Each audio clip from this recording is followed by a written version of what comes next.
Hey guys, it's Kusi. Welcome back to the 5th episode of our journey to prove the haters wrong by simply being too good to argue against.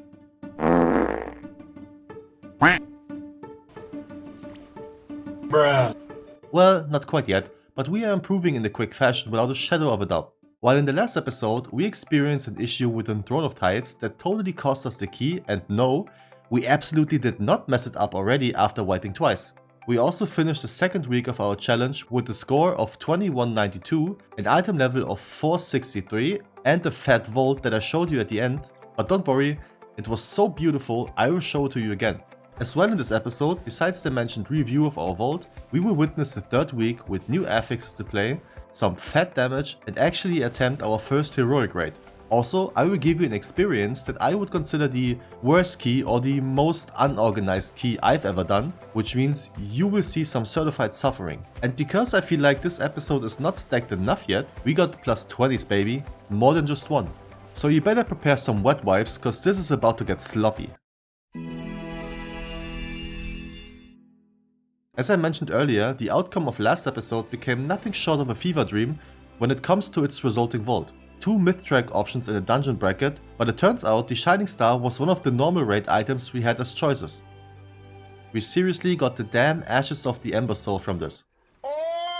The fat stat steroid trinket we wanted and needed to ensure our Convoke becomes even more of a weapon in the future. Easiest vault pick of my life. Now besides this new trinket that will ascend our gameplay for sure, we also got another item to look forward to. You see, because we achieved Keystone Master in the last episode, we do have a token for a heroic tier set item to spend. And after some consideration, I decided to get some head.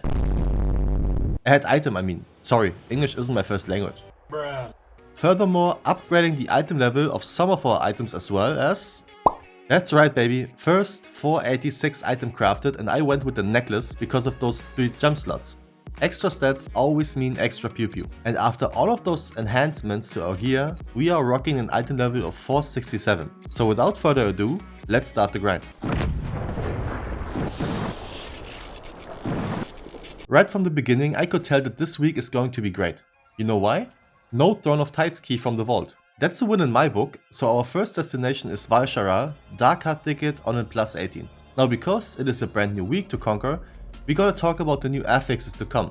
But first, we got buffed baby! Look at all those numbers. From what I've seen by some Raid.io talent trees as well as very recent videos, those buffs are not changing many things when it comes to talent adjustments. This is just a flat out damage increase and I am all for it. Now speaking of talents, this is the build I'm running for now.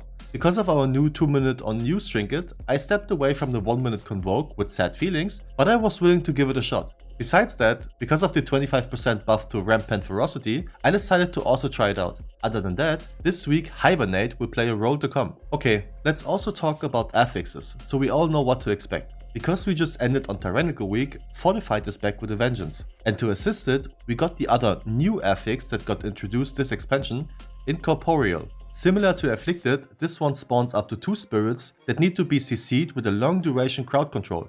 Ice Trap, Fear, Sleep, Incap or Imprison, just to name a few. You can also mind control them, which comes in really handy if you have a priest with you or a death knight that isn't unholy. To complete the trinity of affixes for this week, we also got Sanguine. This one probably went from one of the most disliked affixes to something people just say meh about now. Well nerfed Blizzard. So, back from our weekly side mission to educate, let's send it. First pull of this dungeon is always a treat when you're on Fortified. With Bloodlust and a potion, this can escalate real quick, and so it did. But not for us. That hunter though. Yet on the second pull, stuff took a rather funky turn already. Us pulling the extra pack with the next bear in it probably wasn't on purpose, but we were able to contribute a lot of damage on this pull thanks to the big range we have to apply dots in AoE. It's absolutely incredible how much I enjoy this spec so far. This easily rivals Survival Hunter in enjoyment for me and can absolutely become a new main in the future. On the first boss though, I was curious about the single target with this build, considering our Convoke now hits like a mad truck compared to last week. And to say I was pleasantly surprised was an understatement. Even managing to secure the top spot, we like those. Unfortunately, our tank really tried to make this as difficult for me as possible, so I chose the quick way out. Yet to say this run went clean wouldn't be the truth at all. We had a fair share of mess ups and I'm certain those 18 deaths before Xavier's would back that one up.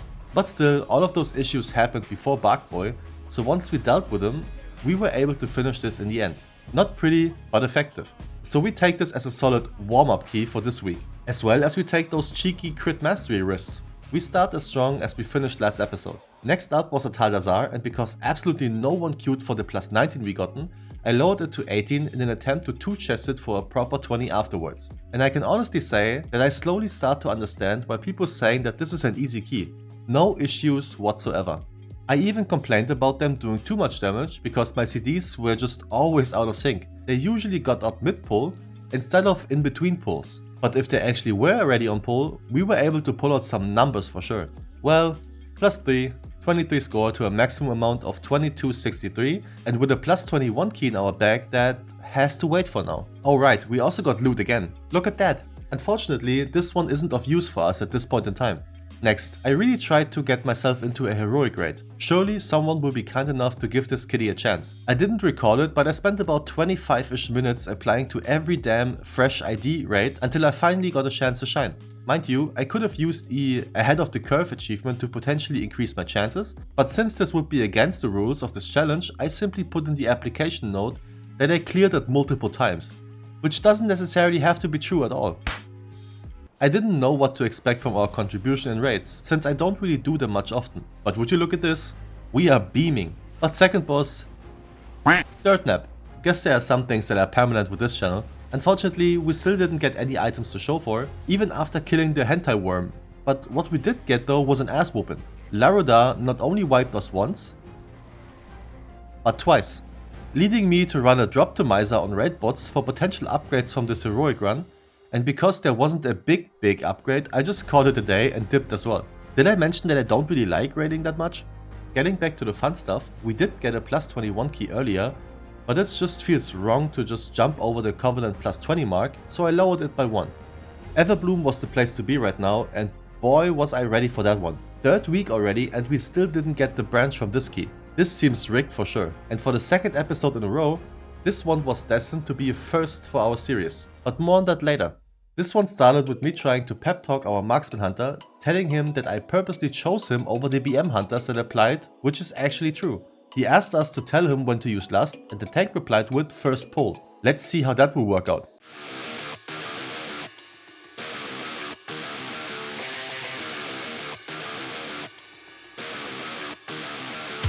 But it seems like he was too busy pumping to use it. So yeah, I used drums at some point. Can't win them all, I guess. Now because this party was full of bonafide stats, this was a pretty smooth run. Even the 2nd boss didn't seem to be an issue to play for us. Yet this got spicy mostly on the trash towards the Archmage. People got one shot left, right and center. Like me here getting blasted to Narnia by taking this arcane orb. I had about 0.15 seconds to react, so this is 112% my fault for sure. But this is where I found out something cool. This DK was actually rocking the legendary weapon Firalath the Dreamender. This thing not only looks like it hurts, it actually does. Though I was tripping about something else. I didn't see an enchant on it. Maybe this is a tooltip bug, but if we take his reaction after I asked him about it after the dungeon, I guess it just wasn't enchanted. Don't get me wrong, do what you please.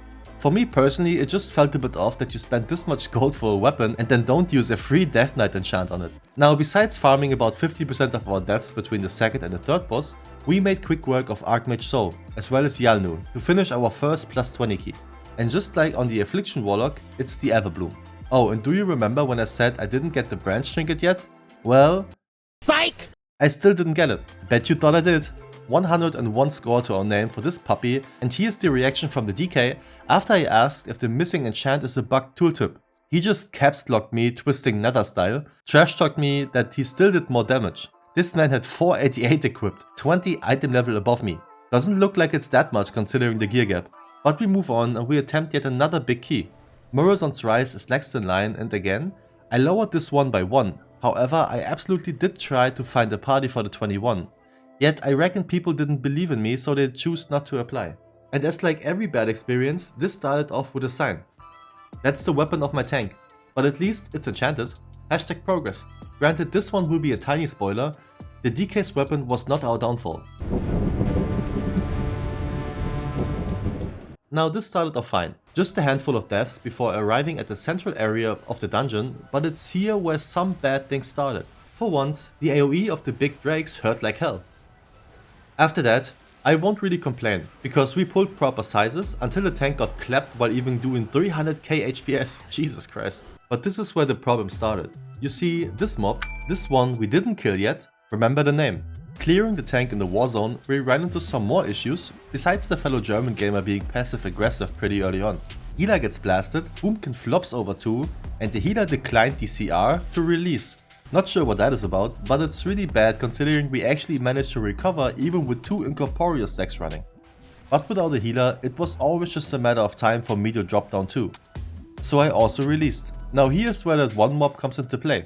Because it's still alive, those little toe suckers keep respawning. And even though I could just stealth my way through without troubles, I'm a team player, so I ensured my party follows along. Sometime later we managed to arrive again.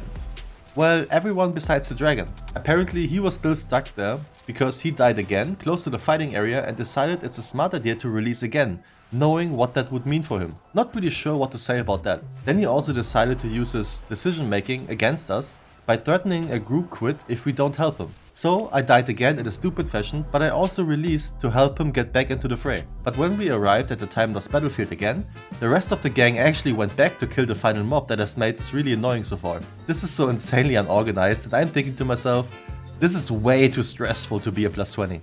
Okay, so timing this thing was obviously off the table, but at least we can finish it. Unfortunately, this also didn't work out the way we wanted it, and slowly the damage income was too much to handle. But at least the party was cool about it and was really interested in pep talking. Not necessarily because of the depleted key, but more because of the overall vibe of the group. I was internally begging that someone would just leave so I can move on and continue to have fun. Thank you, Lord. So after this rather eventful experience, in probably the worst way I've seen in a while, I decided to call it a day and haha, just kidding, this shit ain't gonna break us. I loaded to 18 and invited the gang full of weapons to send this puppy right after. Tier, railed. Battlefield, railed. Morchi, shadow round. Oh, and on Deos, I, yet again, didn't die, which means at this point we are 50-50 on this boss. Plus 12 rating and a plus 20 key I was giga horny to try, because I only done it at level 12 or 13 on both weeks so far. The big bad mention in Rust War was next on our list, and this time I made sure that I don't have any bad feelings on the start already.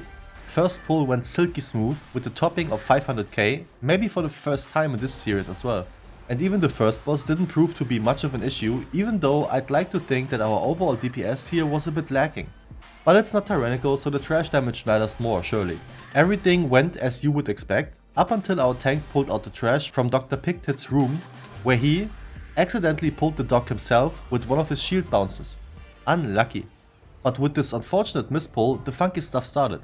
After the mispulled boss, we had 4 deaths to our name, and because we all didn't play the entire trash part proper, we ended up with a wipe and then went for the tree in the backyard first, cause Bloodlust was back up.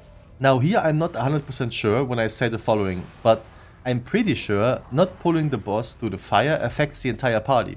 Because of the buff he gets over time, his entire damage is increased by a certain amount, which also would include the damage that spikes do. Does the AoE fire damage he pulls out also scale with the buff he has going on? Or do they just all vanish once he gets pulled into the first fire? Let me know, I'm sure we got some students of the game watching. After the boss, we racked up another 7 deaths before we were actually able to pull the pork. Get it? Cause pulled pork. I'm pretty amazed that even though we messed up so much here, we are still looking good on time to successfully finish this bad boy. Even though I actually had to go out and repair. This time I did repair before the dungeon though. On the Waycrest zombie fight however, I decided it's a good idea to farm even more repair bills by cornering myself during the discordant cadenza to flop over yet again. It's 1:30 AM at this point, so I maybe lose some focus, is something a pussy would say, but I have 18 years of experience of dying to dumb shit. Now, Gorak Tool got a bit sloppy as well. For some reason our only range decided that it's not his duty, so we had 3 of them up at some point in time. If you want it done, do it yourself. In the end, with still over 90 seconds on the clock, we timed our second plus 20 this series for a whooping 82 rating increase to an overall of 2458. Just slightly over 500 score to end the challenge, so you best believe, now starts the hard part of this journey. But this is where we will end the 5th installment of the series. Thank you so much for watching till the end, and if you're still here, you can let me know by randomly naming a color in the comments. But as always, I wish you the most fantastic day whenever you see this, and I will catch you in the next one. Take care.